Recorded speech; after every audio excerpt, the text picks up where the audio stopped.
പ്രജി, ഈ പറയുന്ന പോലെ മഞ്ജുഷയ്ക്ക് ഒരു നല്ലൊരു എന്താ പറയുക, കേസിനെ സംബന്ധിച്ചൊരു നല്ല സമയം വരികയാണെന്ന് തോന്നുന്നുണ്ട് ചേട്ടാ. കാരണം നമ്മുടെ നവീൻ ബാബുവിന്റെ ഭാര്യ മഞ്ജുഷ മേഡം, അദ്ദേഹത്തിനായിരുന്നു ഞാൻ പറഞ്ഞത്. അതെ, അതുകൊണ്ടാണ് ഞാൻ പറഞ്ഞത് വരുന്നുണ്ടെന്നാണ് എനിക്ക് തോന്നുന്നത്. അതായത് നമ്മുടെ യതീഷ് ചന്ദ്ര IPS ചേട്ടന് ഓർമ്മയുണ്ടോ? എനിക്ക് ഓർമ്മയുണ്ട്. അദ്ദേഹത്തിനെ അറിയാത്തവരായിട്ട് ആരും ഉണ്ടാവില്ല. കാരണം അത്രയും ഫേമസ് ആയിരുന്നു, വൈറലായിരുന്നു. അദ്ദേഹത്തിന് കണ്ണൂർ DIG ആയിട്ട് സ്ഥാനക്കയറ്റം നൽകി വിട്ടിരിക്കുകയാണ് അങ്ങ് കേന്ദ്രത്തിൽ. ഓപ്പറേഷൻ കേന്ദ്രത്തിൽ നിന്നുള്ളതാണ്. അതെ, ഓപ്പറേഷൻ കേന്ദ്രത്തിൽ നിന്നുള്ളതാണ്. അതായത് സെൻട്രൽ ഓപ്പറേഷൻ ആണ്. അപ്പോൾ ചിലതൊക്കെ ഭയക്കാൻ CPM-നുണ്ടോ? അല്ല, ചിലതൊക്കെ മനസ്സിൽ കണ്ട്, ചില സിനിമകളിൽ പറയുന്ന പോലെ ചിലത് മനസ്സിൽ കണ്ട് ചിലത് കണക്ക് കൂട്ടിയാണ് അദ്ദേഹത്തിനെ ആക്കിയിരിക്കുന്നത്. അത് CPM-ന് ഇടുത്തിയായി തീരുമോ?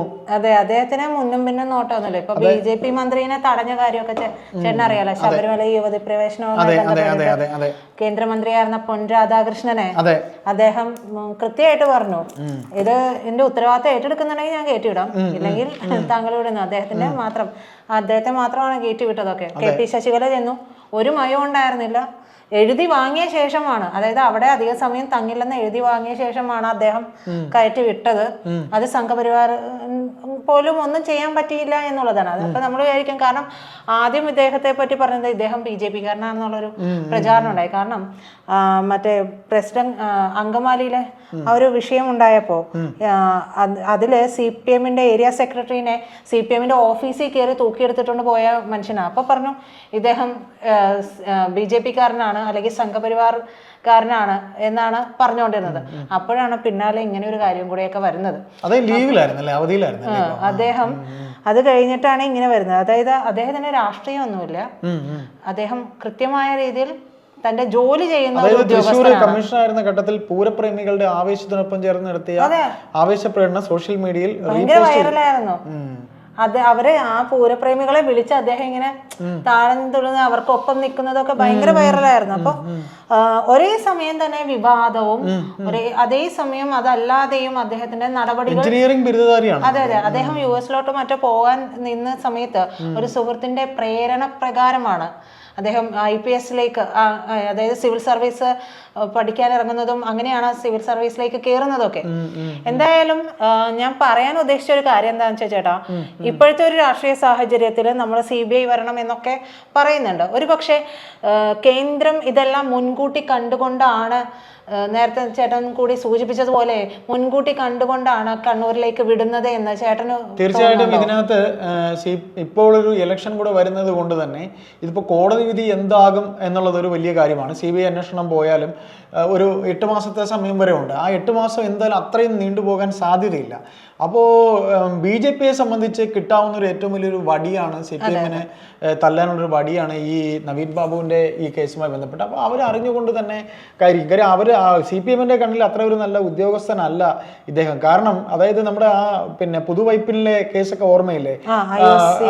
അതെ, പുതുവൈപ്പിനിലെ ആ കേസിൽ അദ്ദേഹം അദ്ദേഹത്തിന്റെ പ്രകടനം നടത്തിയവർക്കെതിരെ അദ്ദേഹത്തിന്റെ IOC പ്ലാന്റിനെതിരെ നടന്ന ആ സമരത്തിലൊക്കെ യതീഷ് ചന്ദ്ര വളരെ ഇതായിട്ടൊക്കെ അതെ IOC പ്ലാനിനെതിരെ പുതുവൈപ്പിൽ നടന്ന സമരത്തെ അടിച്ചൊതുക്കിയതിന്റെ പേരിലാണ് യതീഷ് പിന്നീട് മാധ്യമങ്ങളിൽ നിറഞ്ഞത്.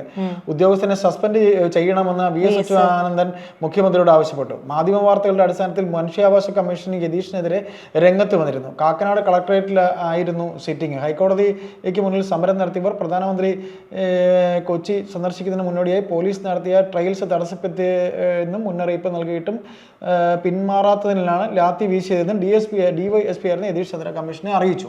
അപ്പോൾ ഇതിൽ യതീഷ് ചന്ദ്ര ഒരിക്കലും കേരള സർക്കാരിന് ഇഷ്ടപ്പെട്ട ഒരു കഥാപാത്രമല്ല. അപ്പോൾ അദ്ദേഹത്തിനെ കൊണ്ടുവരുന്നെങ്കിൽ അത് കേന്ദ്രം ഇടപെട്ട്. അവിടെ അദ്ദേഹത്തിന് ഇഷ്ടപ്പെട്ട കഥാപാത്രമല്ല എന്നൊക്കെ പറയുമ്പോഴും അദ്ദേഹം LDF സർക്കാർ വരുമ്പോൾ അദ്ദേഹത്തിനെതിരെ പ്രതികാര നടപടി ഉണ്ടാകുമെന്നാണ് പ്രതീക്ഷിച്ചത്. പക്ഷേ അവിടെയും CPM-ന്റെ ഒരു ഇരട്ടത്താപ്പുണ്ടായി. അദ്ദേഹം LDF സർക്കാർ വന്നതോടുകൂടി ക്രമസമാധാനത്തിന്റെ ചുമതല നൽകി തൃശ്ശൂരിൽ നിയമിക്കുകയാണ് ചെയ്തത്. അതായത് ഇപ്പോൾ ഒരു പക്ഷേ CPM-നും ചില പ്രതീക്ഷകളും ഈ കേസിൽ നിന്ന് ഊരേണ്ടത് എങ്ങനെയാന്നൊക്കെയുള്ള ഒരു അതൊക്കെ രാഷ്ട്രീയമായി അവർക്ക് അതിന്റെ കാര്യം അവർ തടിയൂരം എടുക്കലാണ് ഇങ്ങനെ. ഇപ്പൊ നമ്മൾ അപ്പോൾ ഇവർക്ക് കൊടുക്കേണ്ടത് ഇപ്പോ ദിവ്യയെ മാത്രം കുടുക്കിയിട്ട് ബാക്കി ഈ കേസ് ഒതുക്കാമെന്ന് വിചാരിച്ചിട്ട് നടന്നിട്ടുണ്ടായിരുന്നില്ല. അപ്പോൾ കേന്ദ്രത്തിന്റെ തിരക്കഥകൾ കൂടി ഇനി മുന്നിൽ കണ്ടുകൊണ്ടായിരിക്കും CPM-ന്റെ അടുത്ത നീക്കങ്ങൾ കേന്ദ്രത്തിന്റെ തിരക്കഥ എഴുതി വെക്കുന്നതാണല്ലോ തിരക്കഥ എന്ന് പറയുന്നത്. അപ്പൊ കേന്ദ്രത്തിന്റെ നീക്കം, കേന്ദ്രം ഇങ്ങനെ ഇദ്ദേഹത്തിനെ കൊണ്ടുവരികയാണെങ്കിൽ തങ്ങൾക്കൊരു ക്ലീൻ ചീറ്റ് ഉണ്ടാവണമെങ്കിൽ സർക്കാരിനെ വിമർശിക്കാതിരിക്കാൻ ചിലപ്പോൾ ഒരു കണ്ണടക്കലൊക്കെ അവർ നടത്തി. അതായത് മഞ്ജുഷയ്ക്ക് എന്തായാലും ഒരു പ്രതീക്ഷയ്ക്കുള്ള വകയാണെന്ന് തന്നെയാണ് എനിക്കും തോന്നുന്നത്. മഞ്ജുഷയ്ക്ക് എന്ന് പറയുമ്പോൾ ഈ SIT എന്ന് പറയുന്ന വെറും കഴിപ്പണം കെട്ട ഒരു, അങ്ങനെ തന്നെ പച്ച മലയാളത്തിൽ പറയാം, കഴിവ് കെട്ട ഒരു അന്വേഷണ സംഘം ഉള്ള സ്ഥിതിക്ക് DIG ആയി പിന്നെ ഇദ്ദേഹം വരുമ്പോഴത്തേക്ക് അതിന് ഒരുപാട് ഈ കേസിന് പ്രത്യേകിച്ച് ഒരു വലിയ മാനങ്ങൾ ഉണ്ടാകുമെന്ന് തന്നെ നമുക്ക് കരുതാം. ഇതിൽ നമുക്ക് മനസ്സിലാക്കാനുള്ളത് സുരേഷ് ഗോപി ഇടപെട്ടിട്ടുണ്ടോ എന്നത്. സുരേഷ് ഗോപി അന്ന് പാർലമെന്റിൽ പറഞ്ഞത് ചേട്ടന് ഓർമ്മയുണ്ടാകും. ഇതെല്ലാം കേന്ദ്രം നിരീക്ഷിക്കുന്നുണ്ട്, കേന്ദ്രം ഇതേക്കുറിച്ചുള്ള എല്ലാ വിവരങ്ങളും ശേഖരിച്ചിട്ടുണ്ട്. അതായത് അന്വേഷണം നടത്തുമെന്നല്ല അദ്ദേഹം പറഞ്ഞത്, കേന്ദ്രം ഈ ADM-ന്റെ മരണവുമായി ബന്ധപ്പെട്ടിട്ട് എവിടെ നിന്നെല്ലാം വിവരങ്ങൾ കളക്ട് ചെയ്യാവൂ അതെല്ലാം കളക്ട് ചെയ്തിട്ടുണ്ട് എന്ന് അദ്ദേഹം പാർലമെന്റിൽ നിസ്സംശയമാണ് പറഞ്ഞത്. അപ്പോൾ അത്തരത്തിൽ സുരേഷ് ഗോപി പറയണമെന്നുണ്ടെങ്കിൽ കൃത്യമായ ഒരു പ്ലാൻ ചെയ്യാതെ കേന്ദ്രം ഒരു നടപടിക്ക് ഒരു കാര്യത്തിന് മുന്നിട്ടിറങ്ങില്ലല്ലോ. അതെ. അപ്പോൾ അദ്ദേഹത്തിന് പിന്നെ മാത്രമല്ല അദ്ദേഹവും ഇടപെടുമെന്ന് പറഞ്ഞായിരുന്നു. സുരേഷ് ഗോപിയും ഇടപെടും ഈ കേസിൽ എന്ന് പറഞ്ഞിട്ടുണ്ട്. തനിക്ക് പറ്റാവുന്ന കാര്യങ്ങൾ ആ കുടുംബത്തിന് വേണ്ടി ചെയ്യുമെന്നും അദ്ദേഹം പറഞ്ഞിട്ടുണ്ടായിരുന്നു. അപ്പൊ അദ്ദേഹത്തിന് അറിയാലോ, അദ്ദേഹത്തിന് ഒരു കാര്യം പറയുകയും അത് നടപ്പാക്കാൻ അദ്ദേഹം ആദ്യമായിട്ടാണ് അദ്ദേഹം അങ്ങനെ വരുന്നത്. ഒന്നാമത് ആദ്യമായി ഒരു MP ആകുന്നു. MP ആയതിന്റെ ഒരു ഇതുണ്ടാകും അദ്ദേഹത്തിന്. പിന്നെ രണ്ടാമത് ഈ പറയുന്ന പോലെ ഒരു വലിയ രാഷ്ട്രീയ പാർട്ടിക്കെതിരെ ഉള്ള ഒരു കുരിശുയുദ്ധം എന്ന് പറയുന്നത് ചില്ലറ കാര്യമല്ല. അപ്പോ നമുക്കിത് പ്രതീക്ഷയ്ക്ക് വക നൽകുന്നു എന്ന് തന്നെ പറയാം.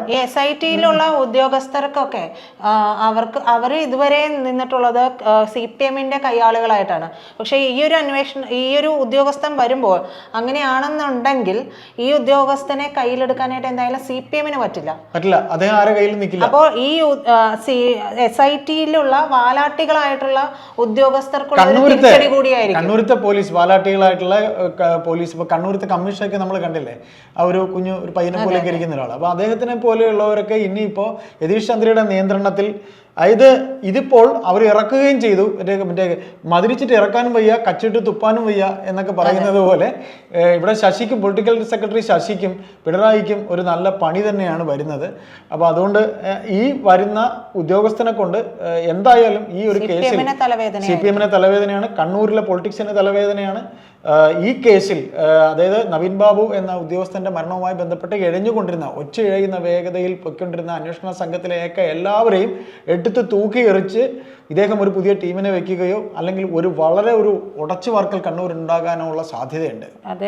അതെന്തായാലും ഉണ്ടാവും. പിന്നെ അതായത് ചേട്ടാ, CPM-ന്റെ നമ്മള് DIG-യുടെ കാര്യം പറയുമ്പോൾ DIG വരുന്നു, നമുക്കറിയില്ല ഇതിന്റെ നടപടിക്രമങ്ങൾ കൂടുതൽ എങ്ങനെ വരും എന്നൊന്നും നമുക്ക് പറയാൻ പറ്റില്ല. പക്ഷേ കേന്ദ്രത്തിന്റെ കൃത്യമായ നിർദ്ദേശത്തിൽ തന്നെയാണ് ഈ കാര്യങ്ങളെല്ലാം പോകുന്നത് എന്നുണ്ടെങ്കിൽ അദ്ദേഹത്തിന് ഇതിന്റെ ഒരു ചുമതല കൊടുക്കാനുള്ള സാധ്യത നമുക്കിതിൽ തള്ളിക്കളയാൻ പറ്റില്ല. അപ്പോൾ CBI എന്നുള്ള ഒരു അന്വേഷണം നമ്മൾ നേരത്തെ പറഞ്ഞു വെച്ചിരുന്നു. CBI എന്നുള്ള അന്വേഷണം വരുമ്പോൾ പ്രതിസ്ഥാനത്തുള്ളത് സർക്കാരാണ്. അപ്പോൾ CBI ഇറക്കുന്നതിന് മുൻപ് ഒരു എന്താ പറയാ അതിനു മുമ്പായിട്ട് ഇത്തരത്തിൽ ഒരു പ്രൗഢിയുള്ള അന്വേഷണ മികവുള്ള CBI-നെ ഇറക്കുന്നതിന് മുമ്പ് അതിനുള്ളൊരു കളമൊരുക്കൽ, അതെ, ആ വാക്ക് എനിക്ക് കിട്ടിയില്ല. ഒരു കളമൊരുക്കൽ നടത്താൻ വേണ്ടിയിട്ടാകാം ഒരു പക്ഷേ യതീഷ് ചന്ദ്രയെ ഇറക്കുന്നത് പോലും. അല്ലെങ്കിൽ കണ്ണൂരിലേക്ക് തന്നെ യതീഷ് ചന്ദ്രയെ ഇതേപോലെ വളരെ നല്ല ഓഫീസറെ, വളരെ വൈബ്രന്റ് ആയ ഒരു ഓഫീസറെ കണ്ണൂർ പോലെയുള്ള ഇത്രയും വലിയ പ്രശ്നബാധിതമായ ഒരു ഏരിയയിലേക്ക് വിടുക എന്ന് പറയുന്നത് നമുക്ക് തീർത്തും യാതൊരു മയവുമില്ലാത്ത അടിയാണ്, ലാത്തി ചാർജ് ആണ് അദ്ദേഹത്തിന്റെ കാലത്ത്. ഇവിടുത്തെ ഈ സമരങ്ങളൊക്കെ നമ്മൾ കണ്ടതാണ്. അദ്ദേഹത്തിന്റെ ഇതും വളരെ നല്ലൊരു വൈബ്രന്റ് ആയ ഒരു ചെറുപ്പക്കാരനാണ്. അതായത് അടിക്കടി, മര്യാദയാണെങ്കിൽ മര്യാദ, ഇല്ലെങ്കിൽ മൊട എന്നുള്ളത് തന്നെയാണ് അദ്ദേഹത്തിന്റെ ഒരു നീക്കം. എന്തായാലും മഞ്ജുഷയ്ക്കും കുടുംബത്തിനും ഇതൊരു നല്ല രീതിയിൽ അന്വേഷണം മുന്നോട്ട് പോകാനുള്ള ഒരു കളമൊരുക്കൽ കൂടി ആകട്ടെ. ഈ കേസിനൊരു വലിയ വഴിത്തിരിവ് തന്നെ ഉണ്ടാക്കാൻ സാധ്യതയുണ്ട്. അത് കണ്ണൂർ പോലൊരു സ്ഥലവും കൂടെ ആകുമ്പോൾ.